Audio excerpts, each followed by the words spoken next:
Pwede ba nating ngitian ang ating mga katabi? Alam niyo, contagious ang smile.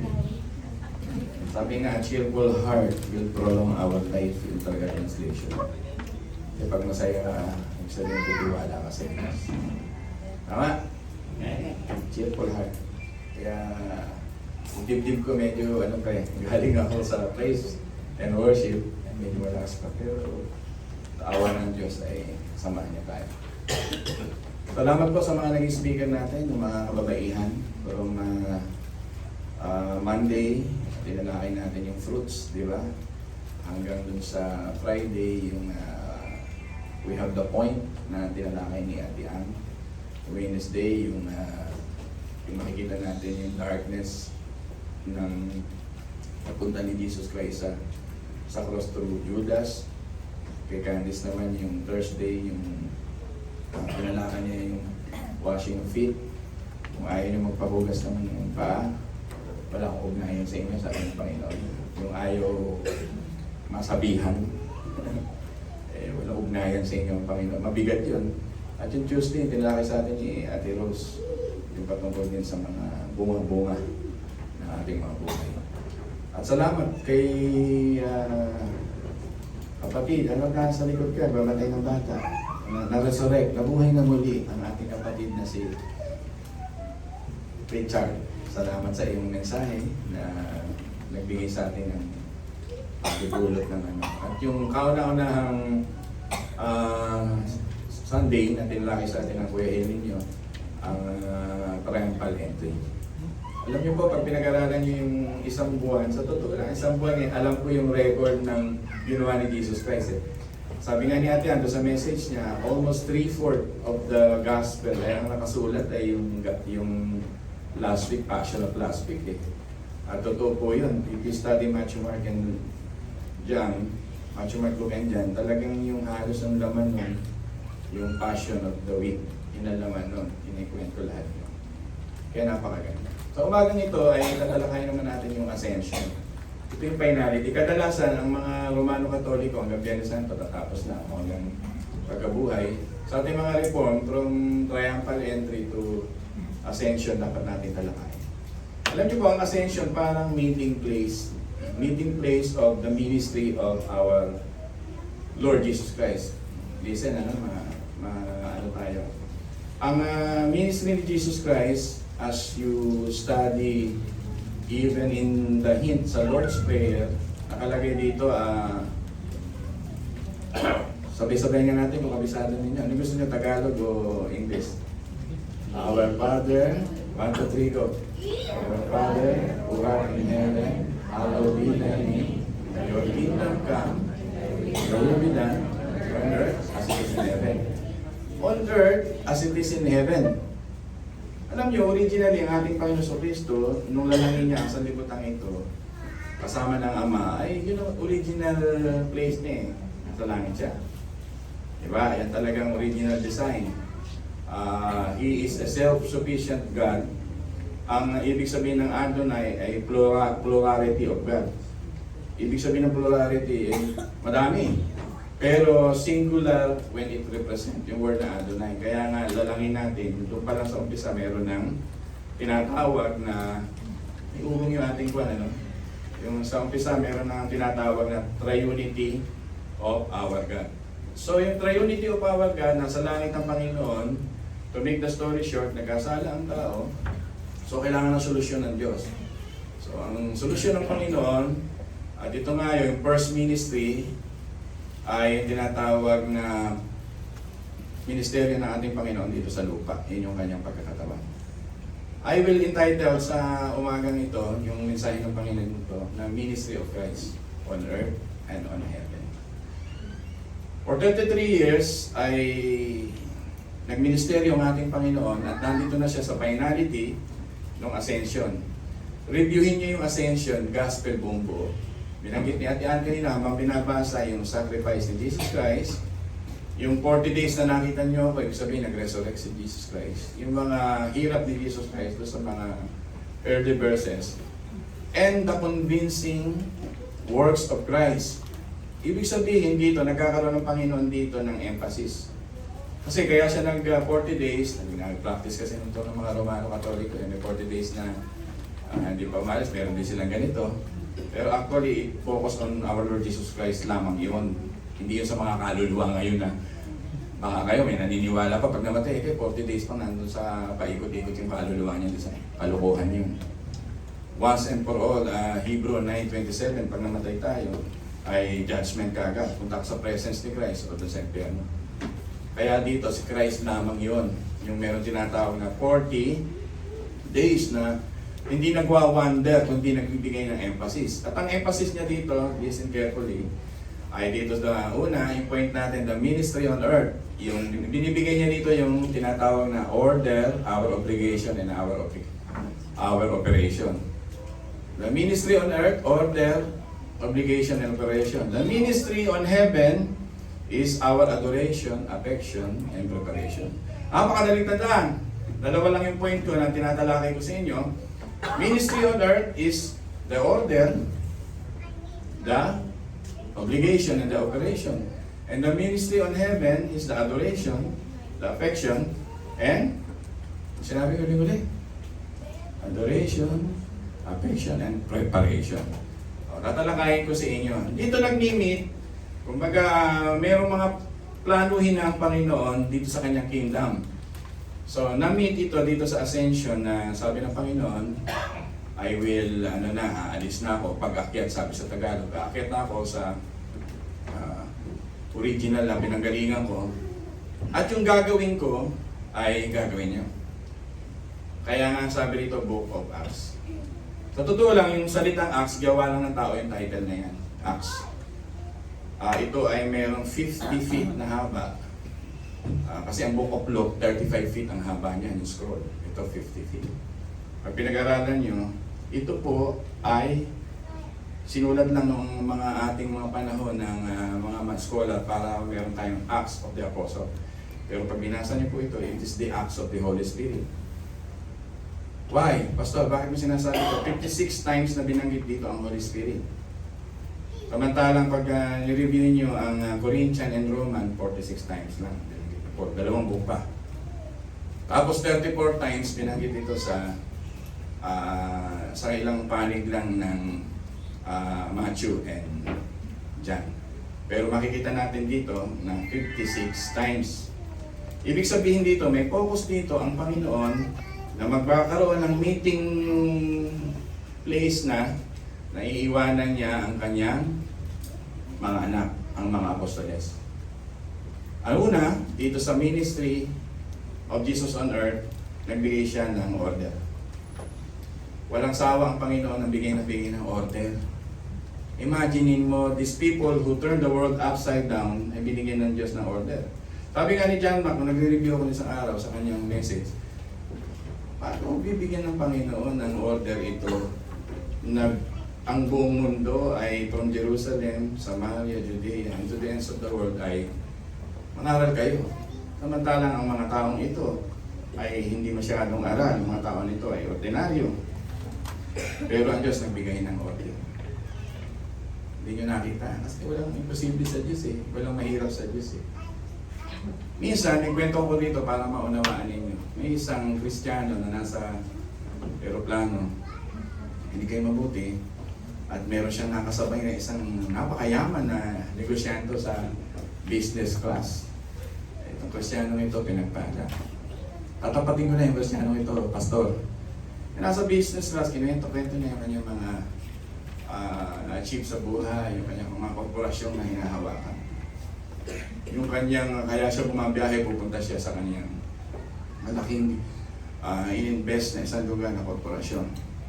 Tapos tinanong niya ngayon yung pastor, kayo po, ano ang inyong trabaho? Siyempre una, nag-show off na yung business.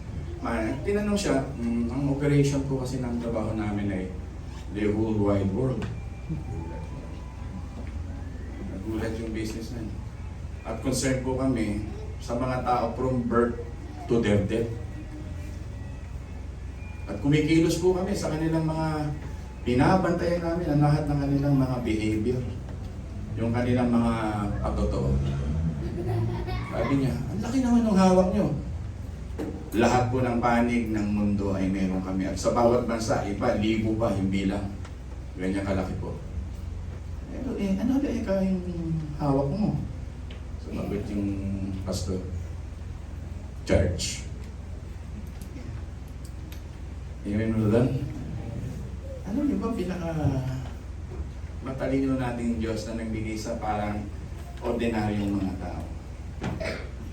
At ang Book of Acts ngayon ay nilalakaran natin. Tayo may mga gawain ay pagtatagpo na tapusin na ng Diyos yung Jerusalem concept, Jewish concept, then papasok ngayon Gentile concept. Basta ko kay Gentile, out of the box of the Jews. At yung ascension, ito yung maghihiwa. Na kaya nga si Lucas, sabi niya, ay ito ay sinusulat ko para kay Theophilus. Ang Theo ay ibig sabihin love. Philos ay pag-ibig. Love for a friend. Ang sabi nila, sinusulat daw ito sa group of people, yung Theophilus, ay love for the people who love God. Pero hindi po, si Theophilus, pag binasa nyo, Luke chapter 1, this excellent person. At pag binasa nyo yung Book of Acts, binabanggit din ni Lucas yung word na excellent. At yung excellent na binabanggit niya rito ay Festus, the excellent Felix, the excellent Augustus, the excellent governor. So, napakatalino ni Lucas para banggitin niya si Theophilus. Para hindi kayo malito, bakit may Theophilus? Kasi dito sa Ascension period, ini-introduce na ni Lucas na ang church age ay papasok. Yung ministry ni Jesus Christ na magiging witness ka sa mundo, di ba nakikis nyo ba yung sinasabi ko? Na magpapatotoo ka sa hirap ni Kristo, sa resurrection ni Kristo. Kaya tawag dito witnesses eh. Hindi nyo nabasa sa chapter 1, they are witnesses, saksi. Sabi mo nga sa katabi mo, ikaw ang tunay na saksi. Napakatalino ni Lucas bilang amanuensis. Pastor, what is an amanuensis? Amanuensis is a secretary, historical secretary. Dito, matindi to, physician pa to. Talagang by work, doktor ito. Pero ang kanyang pagmamahal dito bilang doktor ay yung history ng gospel o paano ipapasa ito. Kaya binanggit niya si Theophilus. So in the time of ascension of Jesus Christ, yung order na sinasabi ng Panginoon na kailan ang buhay ninyo ay nasa Ebanghelyo ay sinasabuhay na ni Lucas. Makinig po kayo mabuti.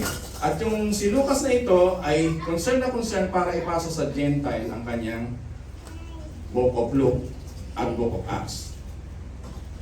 As I said, Book of Luke 35 feet, Book of Acts 50 feet. Sa scroll, may sinulat niya. Hindi naman uso na ng photocopy. Hindi naman uso na ng copy-paste. Hindi naman uso na ng pinipicture na nyo na pag nagpapakanta ko yung kanta ko na napakabilis. Di ba? Kaya si Theophilus ang pagbibigyan niya. Sino si Theophilus? Isang Kristiyano na hindi. The only Gentile in the book of the Bible na nagsulat ay si Lucas. Doktor, Gentile, at concerned sa Gentile. Siya yung main man na gagamitin ng Diyos para pumasok ang Ebanghelyo sa church age. Kaya si Lucas, huwag niyo humbali-wala. Just imagine the Bible, kung nagbabasa kayo ng Biblia na walang Book of Acts. Matthew, Mark, Luke, and John, talo na kagad kayo sa Roman, Corinthian, Galatian, Ephesians, Philippians, Colossians. Tumalo na kagad kayo doon. Mawawalan kayo ng kasaysayan ng church age. Hindi na makikita na ang church age hanggang sa karugtong nito ay ginagawa natin ngayon. Ito yung order ni Christ na ginagawa niyo ngayon nasa loob kayo ng simbahan. Amen ba doon, mga minamahal?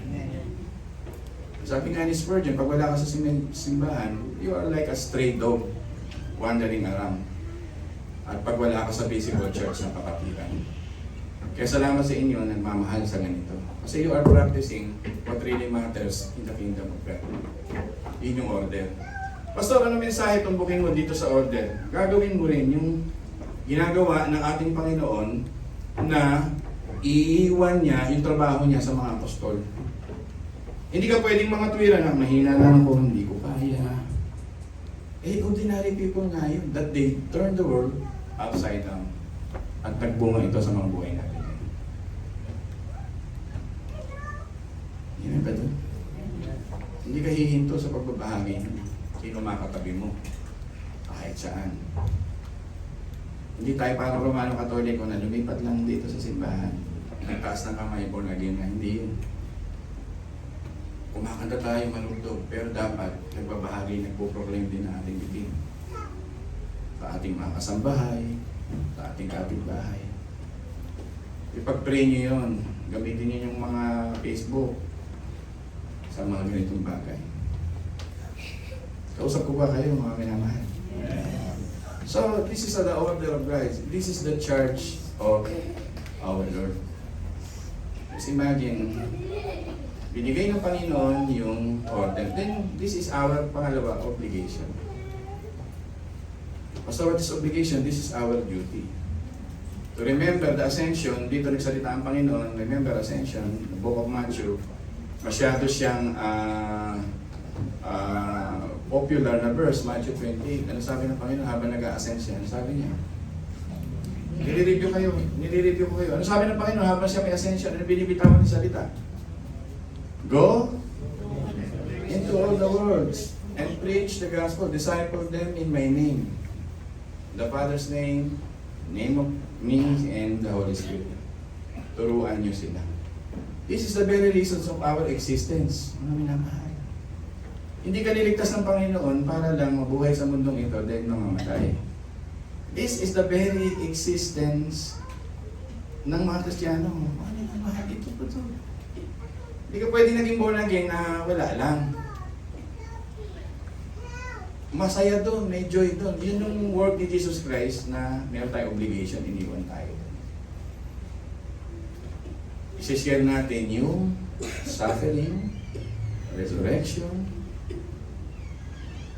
yung ginawa ng ating Panginoon. Magkakaroon ka ngayon sa heart ng sino ba si-share kung pinsan ko pagkatapos ng service na ito. Sino ba yung kukontakin ko na mag-anak ko.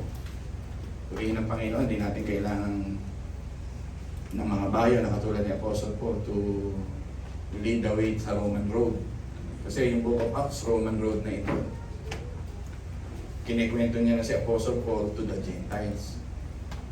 Kinikwento na ni Luke na meron ng pag-asa ang mga Gentiles. Pastor, bakit mo binabanggit? Sapagkat binura ni Jesus Christ sa Ascension, yung utak ng mga tao na, alam mo, ang mga Hudyo, talaga sa utak nila hindi maliligtas ang Gentile. Para sa kanila, ang utak nila, ang Gentile ay aso. Ganito ang pananaw ng Hudyo. Sa araw, tinanong ako ng asawa ko, Pastor, sabi, mahal, ano yung Judaism? Kasi lagi mong binabanggit. Ang Judaism ay meron sila tinatawag na fundamentalism kasi sila lamang ang pinili, sila lamang ang naligtas. Yung meaning ng election sa kanila ay the bloodline of Abraham. Pero dito sa Ascension, sinasabi ng Panginoon that the seed of Abraham, which is me, na ang magdurugtong ng lahat ng pananampalataya sa akin, sinasabi ng Panginoong Jesucristo, ay merong kaligtasan. Yun yung Gentile. Yung mga Hudyo ngayon, marami hindi maliligtas sa buhay. Because hinihintay pa nila yung pagdating ng Messiah. Hindi pa nila tanggap ang Panginoon ng iba. Sabi ng ibang pinapalo ko na mga Christian pastor na Hudyo, marami sa kanila kababayan hindi pa tinatanggap ang Panginoon. Nakita mo yung bukang bibig nila dito, yung binasa sa atin ni Ate Ann, na yun ba itatatag ninyo kaharian ng mga Hudyo.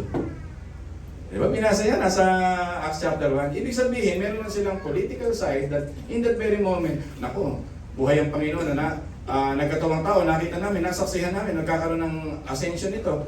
Alam nila makapangyarihan ng Diyos at ang utak pa rin nila ay nasa Jewish exclusivity. Mali po eh. Pastor, paano namin na-apply? Wala namang Hudyo rito. May mga tao ay magbahagi sa mahihirap, ay magbahagi sa sobrang yaman. Pinipili lang ng mga tao yung mga antas na maabot nila. Ba't kayo mahihiya? O pag may nakakasabay ako, kaya ako madalas ngayon mag-commute. Kasi sinasadya akong magbahagi ng salita ng Diyos sa bus. May dream nga ako dito, yung mga kabataan, maglalagay tayo ng malaking speaker sa labas eh. Pagsasalitin ko si Tantan dyan, si Chay. Gabi, kaya nyo ba? Tapos nandun ako sa likod. Wala tayong sisingilin, tayo yung magbibigay. Naku, nag-iupuan. Gagawin ko yun. Niniwala kayo? Sasabihin natin to, wala kaming hihiling ng pera, kami ang magbibigay. Magpiproduce, magsasalita kayo, magpapatotoo kayo. Para ma-experience nyo yung karanasan ng mga Hudyo nun. At sabi nito, saksi, in the original language is martyr. And what is martyr? From the word martyrs. Kaya ang lahat ng sumunod sa Panginoon dito sa tinatawag na pamamaraanan ng Panginoon ng gospel ay sinunog. Pinakain sa hayop. Kaya ang ibig sabihin ng saksi ni Kristo, are you willing to die for Christ? Lahat ng ginawa niya di ba namatay din ang Panginoon? Yan ang question sa atin. Are you willing to die for Christ? Yan yung word na saksi dito, mga martyr. Yun ang translation sa original language. So, nandun na tayo sa obligation. This is our joy. We exist for this reason. Yung kinakain nyo, matutunaw yan, mawawala yan. Yung inihiga natin maganda, isang araw iiwanan natin. Ako nga, hindi ko maiunat minsan yung likod ko kahit masarap na yung kama namin. Nagpaplano nga kami ni Candice, ano mga kamang maganda? Na pagka humiga ka, walang nire-research namin, may nabibili pala niyan sa sa yung kalaban ng yung dito yung bilihan din sa Las Piñas at boundary ng yung parang wikang Cebuano, ano nga ba tawag doon? Yun, sa Mandawi, yun daw nabibili yung magagandang saan ko na lang sinabi sa inyo? Yun daw. Mahal nga lang. Sabi ko, Candice, ano na lang ako, banig. we never exist for that. Doon kailangan natin yun. Kahit uminom pa ako na uminom ng gamot ko, sabi ko sa misis ko, isang araw, mahihinto na ako uminom yun. Bakit ka mahihinto uminom? Patay na ako. Kung sinasabi ko sa kanya rin yun. Parang sinasabi ni Kuya yun, sinasabi rin yun. We never exist for this world. We exist for that main reason only. Basta paano ako mag-share? Kung nasa workplace kayo at born again ka, magliwanag ka doon. Kung nasa outsourcing kayo, magliwanag ka doon. Hindi yung pagkatapos yung magtrabaho. Ay, born again pala siya, hindi namin alam. Diba? Nagtatrabaho kayo sa mga opisina, dahil magpapasko. Sabi ko kay Candice, huwag kang magregalo ng ang regalo mo, gospel book. Maghanap kayo ng regalo mo. At yun, binibigay. Pwede kang mag-share kahit hindi ka magpagsalita ng maayos. Basta, ang concentration ng buhay mo, how can I share? How can I do the obligation that Christ entrusted to me? Diba? May order na siyang binigay, may obligation. And the operation. Dito marami kasi natatakot Ayoko mag-mission kasi walang pera. Ayoko mag-mission kasi mahirap yan, maraming pag-uusik. Sabi dito, I will give all the power to you. Sabi niya, sasamahan kayo ng banal na Espiritu Santo. Sabi dito, the power of the Holy Spirit, in the real translation is dunamis. Hindi dinumis, dunamis. At ito ay binanggit ng 50 times plus sa Book of Acts. At kahit kailan hindi binanggit sa Book of Acts ang word na love. Only the book, only the word power. Pag born naging Christian ka, kasama mo kapangyarihan ng banal na Espiritu. You can trample snakes, sabi nga Luke chapter 10, 18 to 20. Mark chapter 16. Ibig sabihin yun, any deception, any satanic attack, ay kaya mong pangunahan. That dunamis means the power of the Holy Spirit to enable you, to empower you, para magawa ang gusto ng Diyos. Imagine mo, magsasaka, mangingisda, stone builder ang kasama ni Jesus Christ. Pero yung mga sumunod sa kanila ay inialay din ang kanilang buhay para doon sa cause. Diba tayo, konting init lang, ayaw na natin. Yayayain ko lang kayo na medyo malayo-layo. Natatakot na kayo. Open sa atin ng Tugigaraw, may kausap ako dyan. Open sa atin ng Mountain Province, may kausap ako dyan. May 4 na kulungan na nakalaya na ngayon. Namit ko ngayon sila ngayong linggo. May nagtayo ng simbahan sa Baguio. Sabi ko, ba't sa Baguio City ngayon nagtayo? 4. Tayo ng simbahan. Ngayon, 4 na pamilya. Buo na, may isang church na. Pwede natin tulungan. Ang comfort zone natin, laging nasa bahay. Paano kumain? Sarap na ulam. Manood ng Netflix, matulog. Mag-shopping ng konti. Umiikot na lang ba doon ang ating buhay? We never exist for that too. We need that.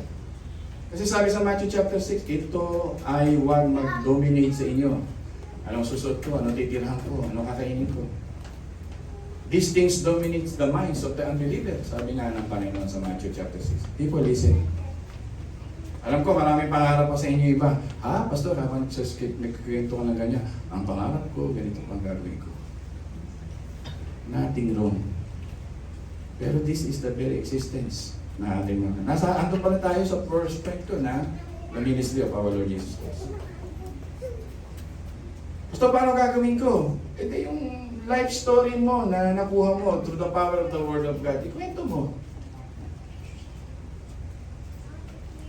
Kwento mo child sa mga classmate mo. Baka mamaya gagraduate ka. Ay, sino ba si Jesus? Di nila alam. Sayang na baon na binigay ko sa iyo ng 4 na taon. Hindi mo na-share ang Panginoon. Do we live with this kind of mentality as born-again Christian today?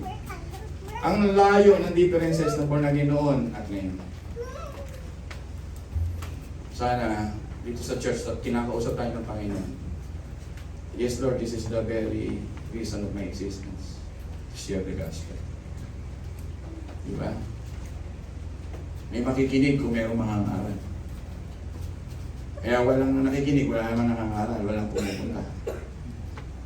Pastor, busy kami. Busy kami. Busy kami sa mga dreams namin na mauubos din naman sa lupa. At mapupunin, ano daw ito, matatapos ang lahat. Magbuli-buli kapag wait, is this the very reason? That's why I exist in this physical body.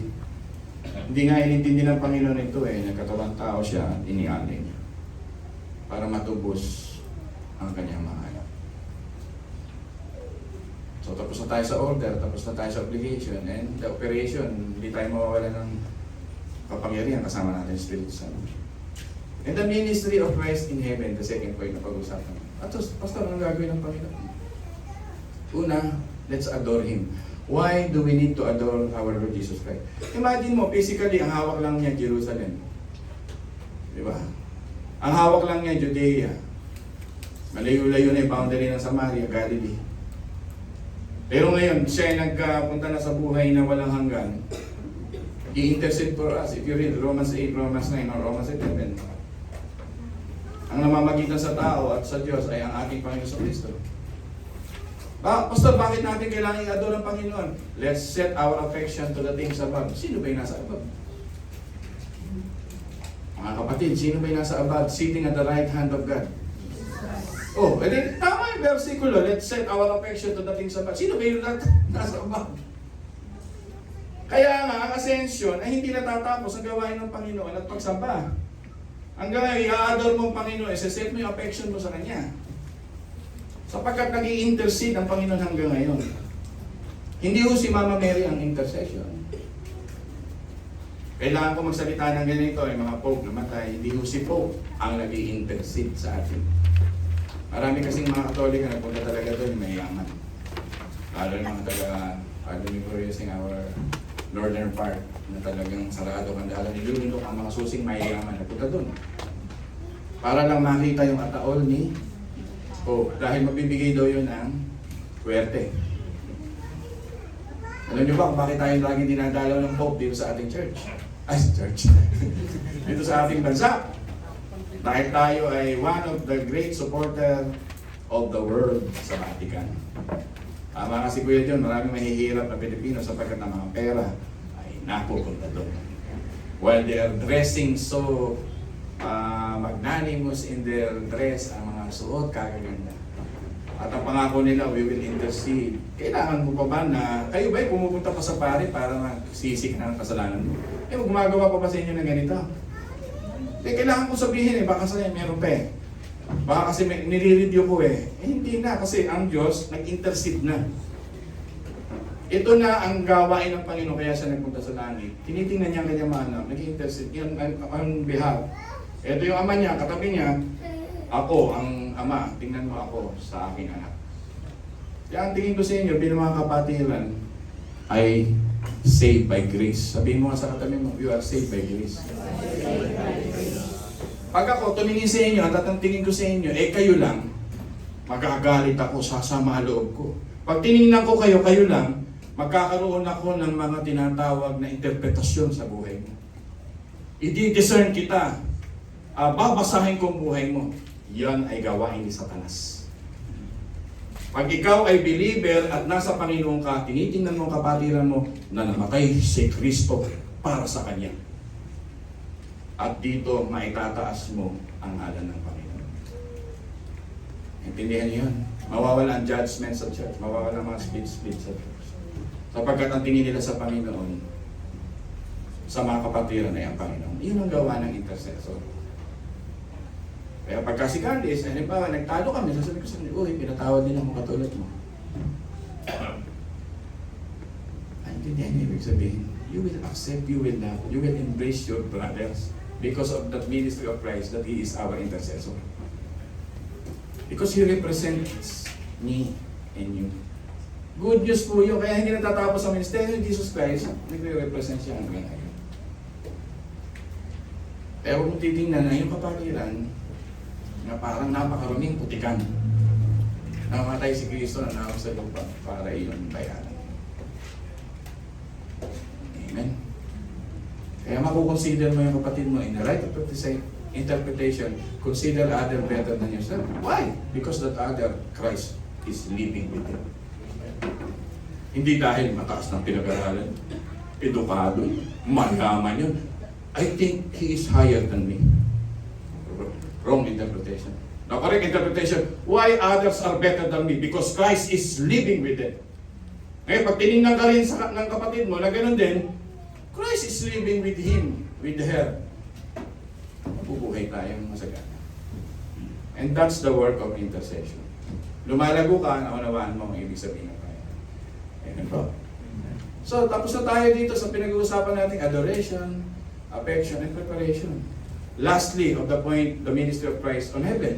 Ano yung preparation? Ang preparation ay hindi po, sabi ng mga anghel dito, binasa sa atin ni Ate Ann, na sabi ng mga anghel, bakit kayo nakatingala sa langit? Ang Panginoon ninyo na sa Jerusalem ay umaakyat, ay ang Panginoon din? Bababa. Yun ang hinihintay natin lahat. Pastor, bakit kailangan ng preparation? Babalik ulit siya. O paano kung babalik siya, hindi ka handa? Marumi ang damit mong pangkasal. We are the bride of Christ. Di ba sabi sa Biblia? Amen ba doon? Paano magpapakasal sa'yo? Puro putik ang damit mo. Ayaw mong isabuhay ang holiness ng isinubuhay ng Panginoon. Ito yung sinasabi ng Panginoon na darating siya magpe-prepare tayo. At hindi pa natatapos ang tinatawag na second coming. People listen. Meron pang judgment day. Kasi pag hinapaan ko ito, matatapos. Bukas tayo makakauwi pag tinalakay yung judgment day. Pastor, ang judgment day, magsusulit tayong lahat. Pastor, ang pagsusulit ko, what is the reason why are you existing on this planet? Bakit wala kang panahon sa Diyos? Laging panahon sa sarili. Bakit pagka tungkol na sa Diyos, hindi mo nga, halimbawa, magkakaroon tayo ng camp, hindi mo kaya prioritize, magdilib ka, at hindi mo magawa. Hindi mo ba mai-arrange ang mga bagay-bagay para sa buhay mo? Ito na si Pastor. May iral ng pangangaral. Hindi mo ba kayang gawin yun once in your life o once in a year na lamang? Di ba? People are listening. Do you prioritize God? Why do you exist? Sa sikmura, sa fame, sa pera? Para mamatay ng komportable. Para mamatay ng maraming bulaklak pambili. Alam mo kay Candice, kahit simple lang. Si Francis, mamatay, simple lang gusto. Kaya amuhin na sila ng magnanimous. Listening. Boys. That's it. Ano ba pagsusulit mo? Yung tanong mo sa sarili mo. Why do I exist today? Yun ang pagsusulit mo. Basta nakasulat mo ba yan sa Biblia? Yes, the last chapter of the book of Mangangaral. And 3 out of 10 verses in the book of Revelation. And 2 out of 10 verses in the book of John. It all said at magsusulit sa Panginoon. Yun yung ministry niyang ginagawa. At huwag kayong kabahan sa tunay ng mga anak ng Diyos, yung ministry din ng Panginoon. John chapter 14, ipinaghahanda ko kayo ng inyong. Kaya nag-ascension ng Panginoon, pinaghahanda ko kayo ng inyong. Uy, kausap ko kayo ng inyong. Ipahay ako doon. Ang sabi ko mga kaibigan, rent tayo ng rent. Yung mga anak natin, silang para sa buhay na tayo. Sabi ko sa nag-uusap kami ganyan. Ganyan yung minsan ng salitaan namin. Pero ang bandang dulo, may bahay tayo doon, may bahay tayo doon. Sabi ko sa kanya, sana magkapit bahay tayo. Naglolo ka kami dalawa. Kasi pinaghahanda doon tayo ng sariling bahay. Kakahiwalay ko ba tayo doon? Sabi ko, magkapatid kasi tayo. Pero ang joy na natin doon, natin mo, pre-mineral ko doon, pre-tubig doon, amen. Malamig doon. Nagkapan ba kayo sa init dito? Comfortable doon, hindi tayo magugutom doon. Sabi doon sa Book of Revelation chapter 21, namumunga ang prutas all of the seasons, all of the years. Ibig sabihin, bubusog tayo. Gusto may pagkain ba doon? Yes. Bakit mo sinasabi pagkain? Ang Panginoon nga, magkatawang tao, kumakain ng tilapia eh. For 40 days, hindi siya kumain. Kumakain siya. Kaya sasabihin ko sa inyo, that will be the another level, another life na dapat natin pinaghahandaan. Mayroong susunod na buhay na totoo. Kaya huwag ka masyadong nakaset, naka-affection dito sa temporary buhay. It will all gone and finish temporary. Paghandaan mo yung second ministry in Christ na darating. Lastly, I will end sa word na ito. The word firstborn. Ibig sabihin, first resurrection, ang ating Panginoon ay nabuhay na muli. Susunod ang kanyang mga anak mabubuhay na muli. Kung aabutan tayo sa rapture. First ascending to heaven, ibig sabihin tayo rin mga anak ng Diyos, mag-a-ascend din tayo sa heaven. Kahit ikaw ay nasa sementeryo at yung kaluluwa mo, mag-a-ascend ka sa heaven. Shamayin is the word for heaven. It is not yung word na Uranus. Basta, lalim mo sinasabi mo. What is Chorus, Uranus? Ibig sabihin nun ay space. Hindi pwede ang Panginoon umakit sa langit walang katapusan sa space. Hindi matatapos yun. Ang tawag doon Uranus. Shamayin, the word Hebrew, yun ibig sabihin, pupunta siya sa isang destiny ng maligaya, punong-puno ng sigla, punong-puno ng pag-asa, walang hanggang buhay para makapiling ang kanyang mga anak. Sitting at the right hand of God. Ang Diyos na bahala doon, di natin alam. Basta lang sinasabi mo, mag-isip ka sa utak mo para makuha mo ang mensaheng ito. Square. Ano itsura ng square? Napaka-basic. Ano itsura ng square? Di ba ganun ang isip niya? Madalas square ka lang. Sa Diyos, ang square cube. Ganun ang Diyos. Ang square, hindi kagad papasok sa utak mo kasi finite being ka eh. Pag sinabi mong circle, mag-isip ka, di ba isipin mo? Circle. Pero pag sinabi mong Diyos, sphere, round, parang bowling ball. Doon ka sa kumpleto. Yun yung ministry ng Panginoon. Gusto kong ipalaman sa puso yung sinasabi ko ngayon, pero sa power ng Holy Spirit, alam kong ipapaliwanag niya sa inyo. So set your heart to the things of Christ and see the glory of glories and glory of glories, the joy of the joys, the graces of the graces, and the everlasting life. The word everlasting, yun lang ang hirap na hirap tayo dito pag may sakit tayo, mainit dito, pag kapagod tayo. That everlasting is the most maximum absolute comfort na nararamdaman mo habang niyayakap ka ng Panginoon. Amen? Tayo po'y manalangin. I hope may natutuhan tayo sa umaga niya. Panginoon, salamat po sa Ascension, the very first na mawi-witness ng marami na katulad ng ginagawa mo noon pa na pinauna mo kay Naino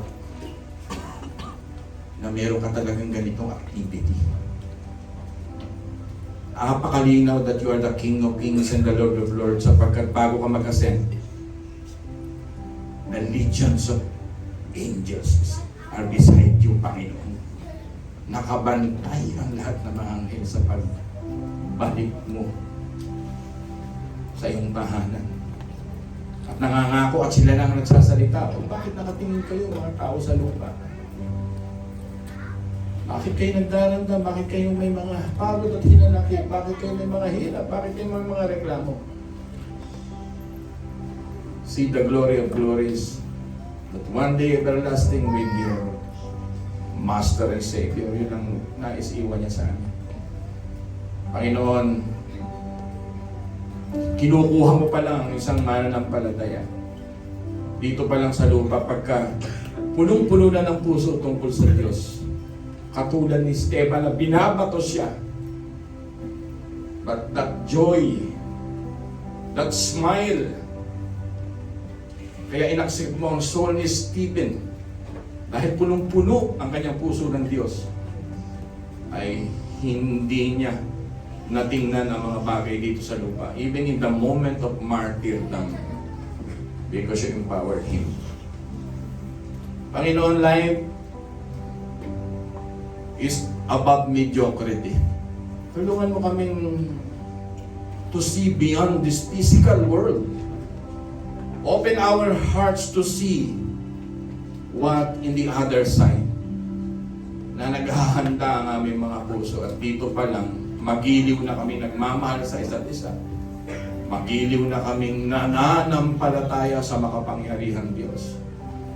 At tunay na hindi binibigo ang imbitasyon ng Diyos na magtiwala, magtiwala, magtiwala, magtiwala, magtiwala, magtiwala. Sapagkat kailanman ay hindi mo iiwan at pababayaan ang tunay mo mga anak. Give us this kind of faith, Panginoon. Even the seed of the mustard faith. Basta magbunga ng araw-araw, lumagulang araw-araw at huwag mamatay ang pananampalatayang ito sa napakagandang Panginoong Jesucristo. Set the eyes of our soul to the beauty of Christ. He is our Lord. He is our Savior. Wow! He saves us. Grace upon graces upon graces. With much gratitude sa nangyari sa umagang ito, ay inaabot namin, Panginoon, ang lahat ng iyong mga pangako at pangarap para sa aming mga buhay. Thank you for the promise, O God, that you will entrust us the power of the Holy Spirit. Ama, maraming salamat po. Bless niyo po ang Shepherd's Heart Church. Ang mga anak namin ay lumago at nawa maipasa namin ito sa aming mga apo, sa mga maliliit na kapatiran ay makita nilang ito ang pinakamahalagang gawain na sila ay sumamba at makita ang iyong mga pagpapahayag.